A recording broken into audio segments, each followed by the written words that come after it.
interpretation does it. Protesters want you out of office. How do you respond to that? Everybody is entitled to their opinion. I have a job to do. We are a country of rules. We are a constitutional democracy and citizens, because we all enjoy the freedom of speech, freedom of thought. Citizens are free to engage in discourse that they want to, but that is what it is. Those are the fruits and signs of a democracy. But this is no ordinary discourse, Mr. President. Over 20 people are dead. 39 are missing through state-driven abductions. And first, they're asking a very simple question. 24 people dead. Your Excellency, do you have blood on your hands?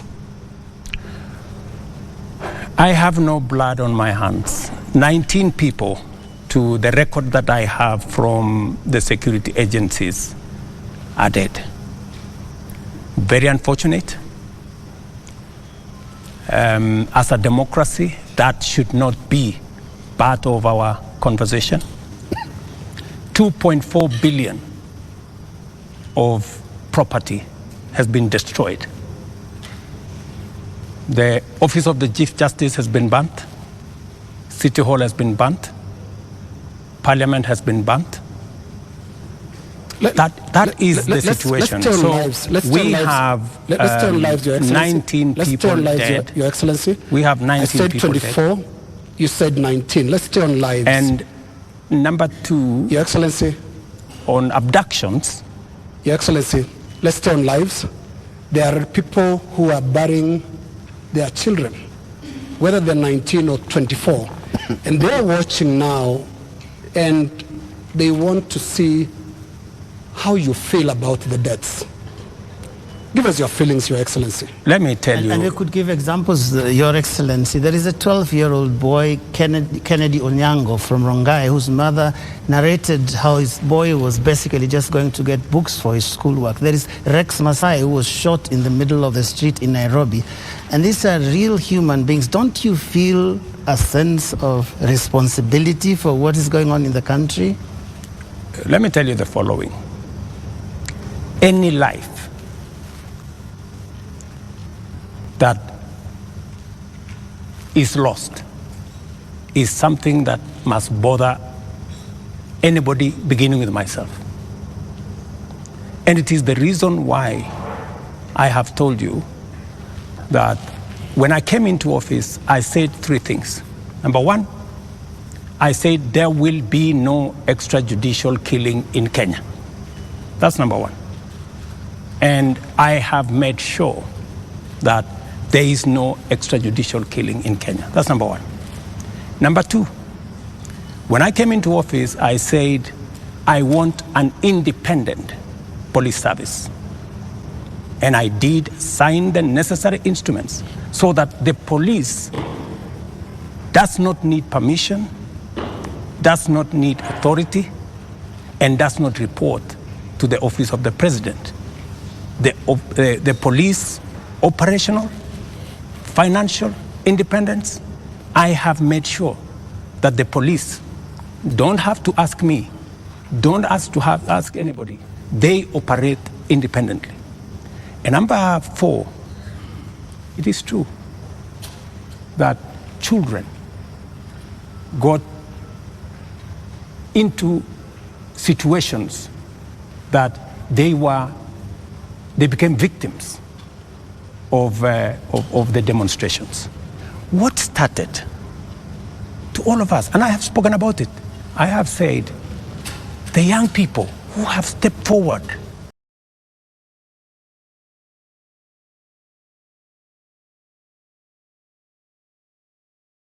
political discourse of their country in a peaceful manner, tribeless, are a welcome development in Kenya. That I said. But let me also say the following. these great young people who have stepped forward to prosecute their agenda, the affairs of the country, I am certain that they did not burn Parliament.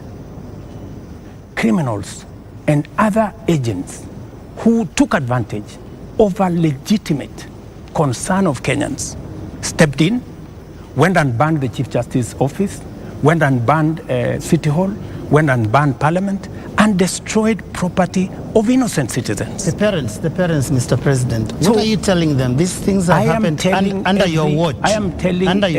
I am telling every parent, I have kids like they do.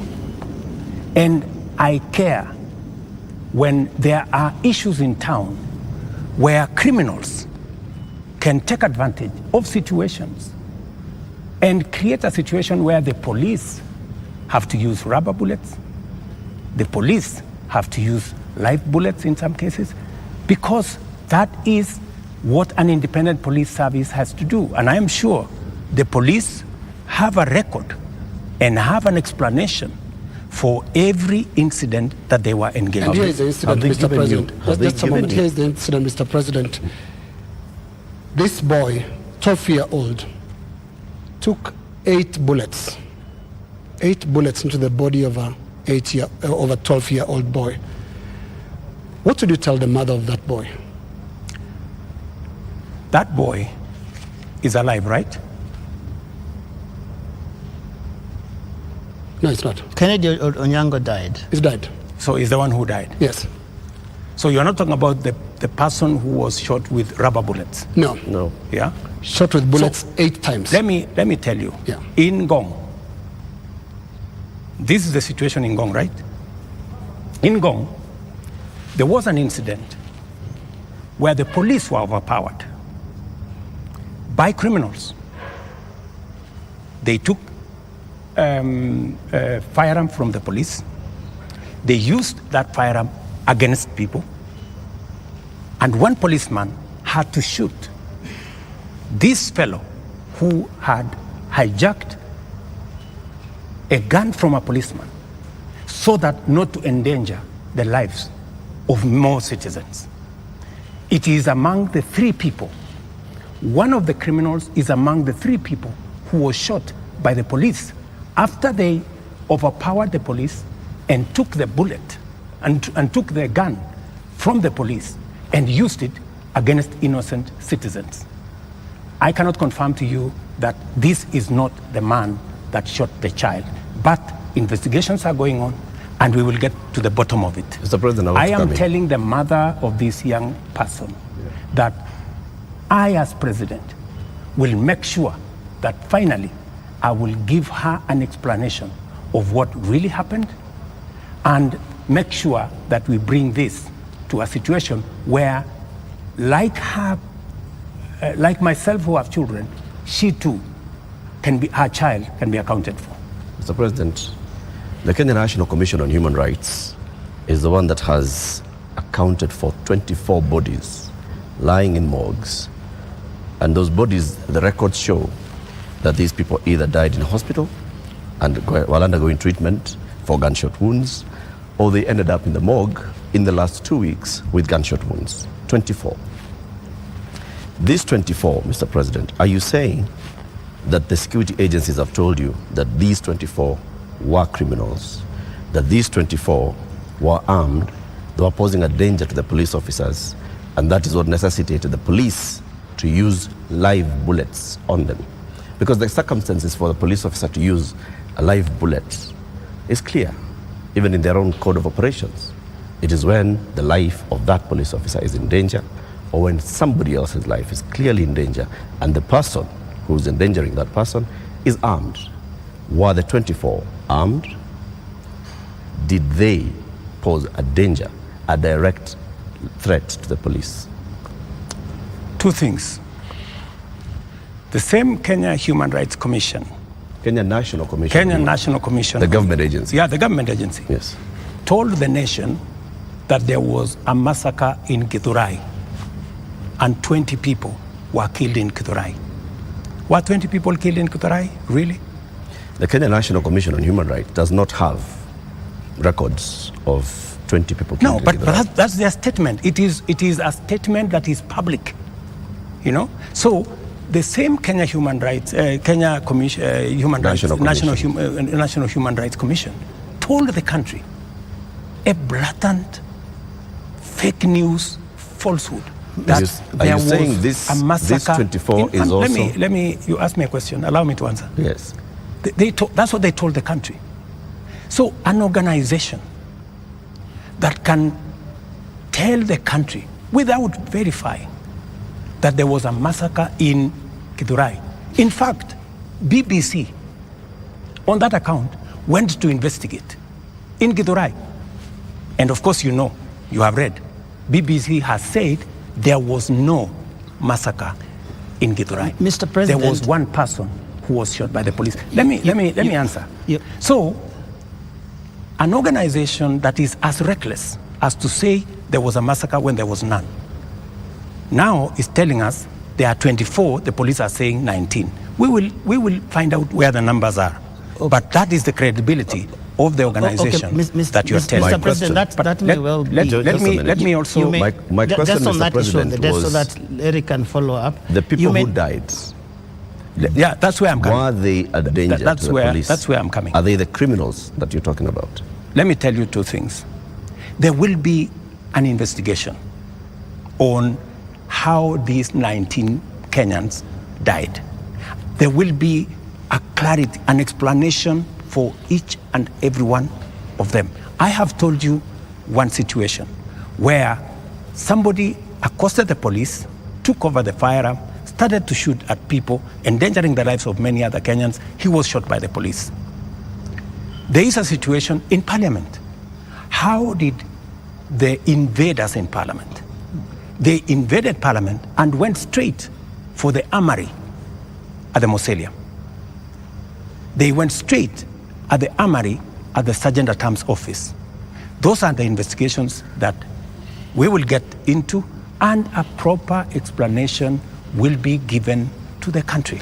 Are weapons lost? What I am saying... Are the weapons at the armories and the mausoleum and inside Parliament? Are they recorded as missing? That is why there will be an investigation of how these armories were attacked, and how did these people know that there was an armory in Parliament? Mr. President, you may not believe the Kenya National Commission on Human Rights, but surely you would believe your own deputy, who has said there's been a return to extrajudicial killings and abductions, contrary to what you and him promised the people of Kenya. Let me tell you, I am the president, and I speak for the government of Kenya, right? I made 3 commitments. That I will make sure the police is independent. And I did that on my first day in office. Number 2, I said there will be no extrajudicial killing in Kenya. I have kept my promise. Number 3, I have told you that if there is any arrest by the police, that does not amount to an abduction. In my very honest opinion. Let's pause for a moment, Mr. President. And I just want us to go to that video over there, which will play on air, and let's pause and watch it together, Your Excellency. Let's watch this video. Sell them to the people of Kenya. There are enough intelligent people in Kenya to differentiate what is good from what is better and what is best. Ni jambo mbaya sana kama tutatumia askari polisi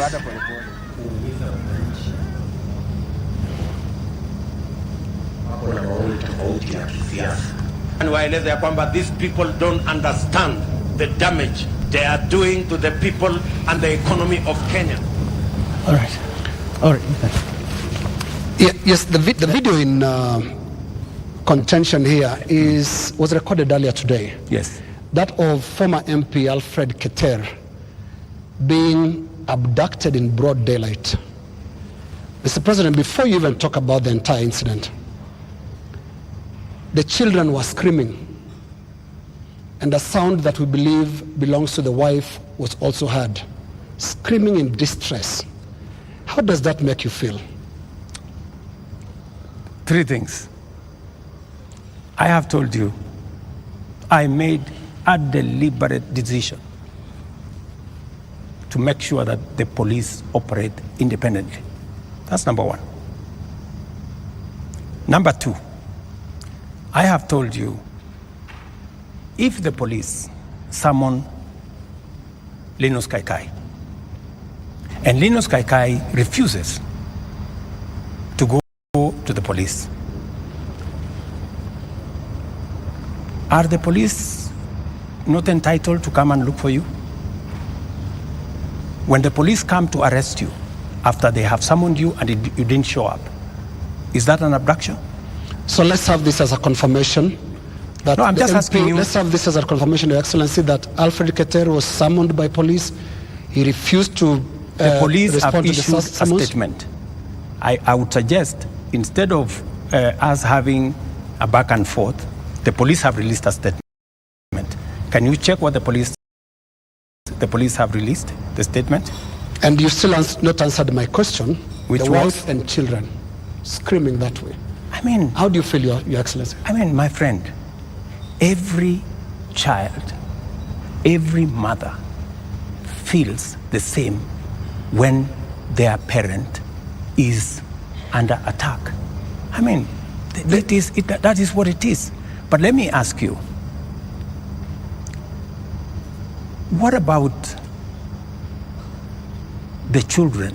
What about the children of those who have lost their lives because of the criminality of others? Don't they feel the same?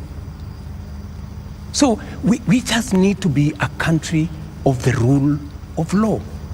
Impunity cuts both ways. Those who respect the law must be protected by the law. Those who do not respect the law must face the full force of the law.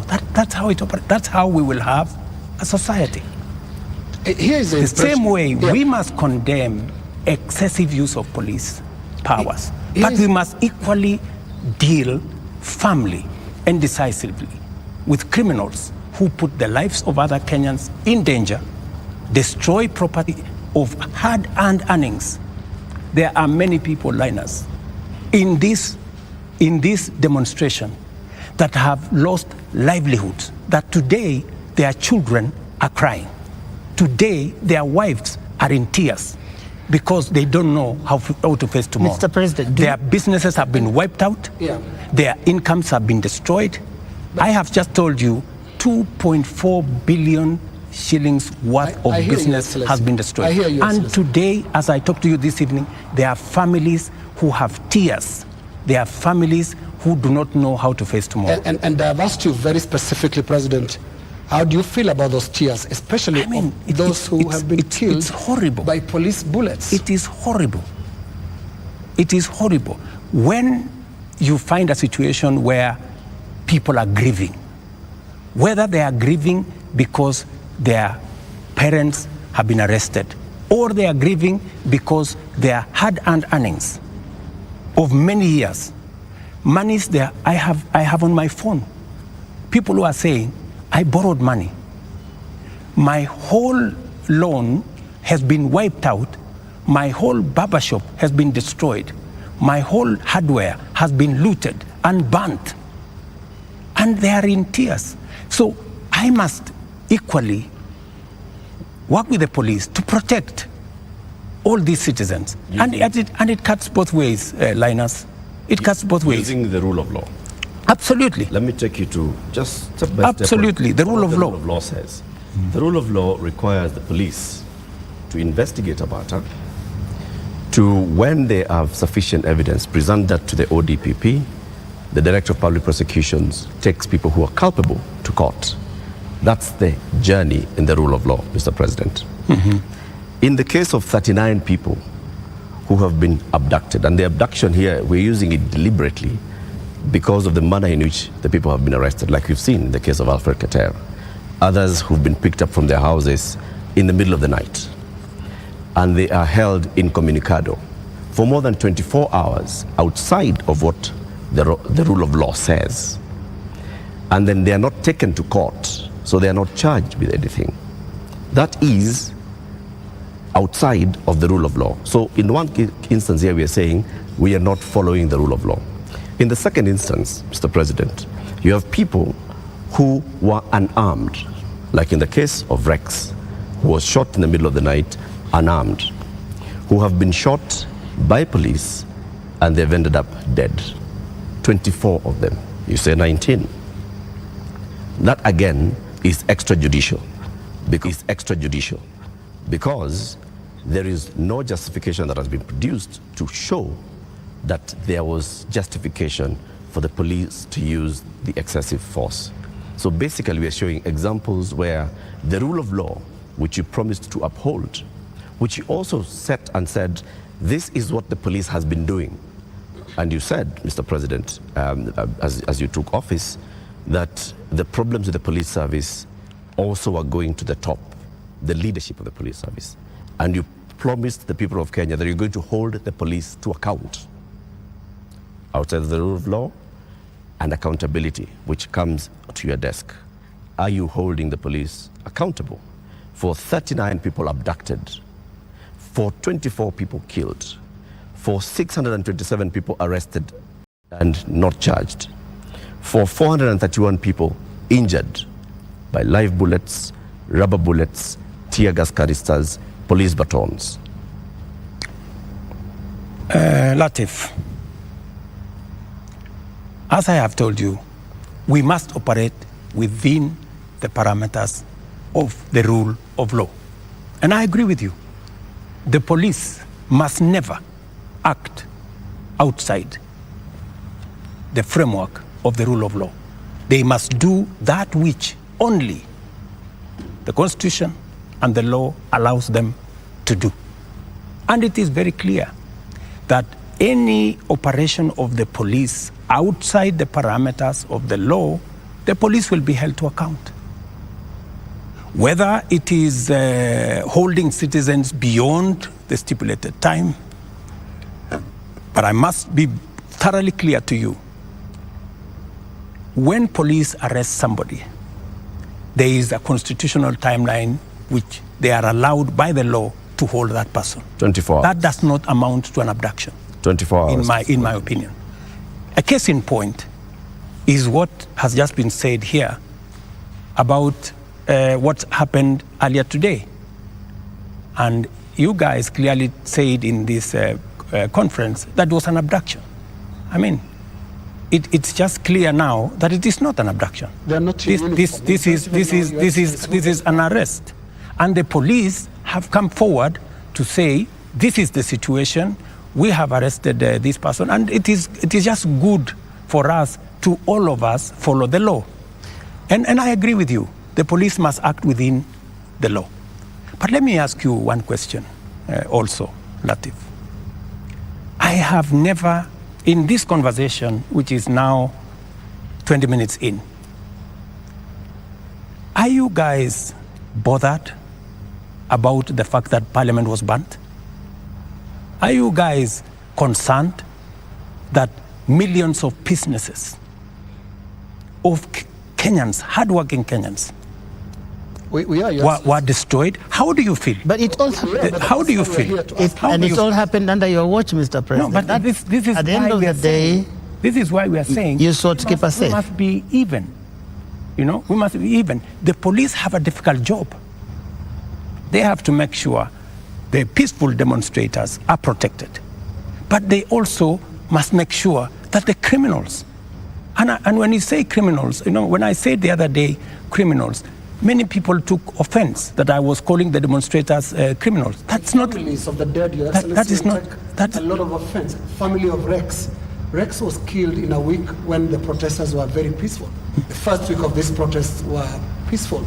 We saw protesters carrying placards and water bottles. Rex was killed on his way out of work. Let me. How do you feel? I mean, let me tell you when they hear you say criminals. I mean, are you telling me Rex is the one who burned Parliament? But Rex died without breaking anything. No, I'm just telling you. He died. You know, Rex There are criminals who infiltrated and caused mayhem And in fact, some of the criminals are actually harmed. They actually harmed the peaceful protesters. Many of the peaceful protesters, they lost phones. They were attacked. In fact, some of the peaceful protesters were attacked by criminals, including a clear example of the one I have explained to you, that they overpowered the police, took the gun from the police, and started shooting innocent people. So we must deal with this situation globally. Mr. President, I feel for Rex and the mother. This should not happen to any child in Kenya, especially when they are engaged in a peaceful demonstration. Mr. President, the concern I've heard from the young people, because I've been speaking to a lot of them, and they said they haven't heard you in the two statements. Actually, there are more now because you have spoken in other settings apart from the two addresses you gave. They haven't heard you address them. They haven't heard you talk to these parents. They haven't heard you acknowledge that there were people who were shot by police in circumstances that did not warrant that. Are you saying you haven't seen anything that bothers you about how police responded to these protests? I am very, and I have, and in my first statement, I clearly said that innocent lives were lost. In my second statement, I said the same. There were innocent lives lost. But also equally, as a person who is responsible, I must think about those who are suffering because they were innocent. But I must also be concerned about those who are suffering because criminals cause them immense harm. And that is the balance that I need to be able to lead a country. I must protect everybody.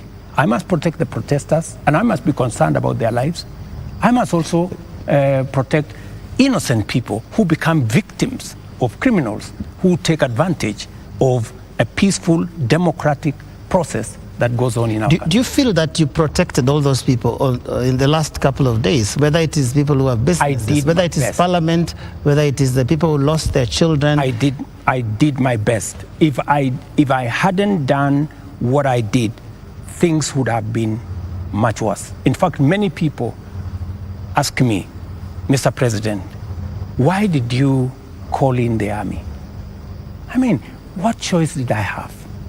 I mean, it would have been very reckless of me in the face of the kind of harm people had gone through, the 19 lives that were already lost, in the face of a burning Chief Justice office, Parliament, and the rest of it. I mean, it would have been very reckless of me not to mobilize every arm of government and every arm of our security agencies to protect the country and to protect lives. You acted as commander-in-chief. You also acted as president, head of government, and the person who took the sword and promised to protect the people of Kenya.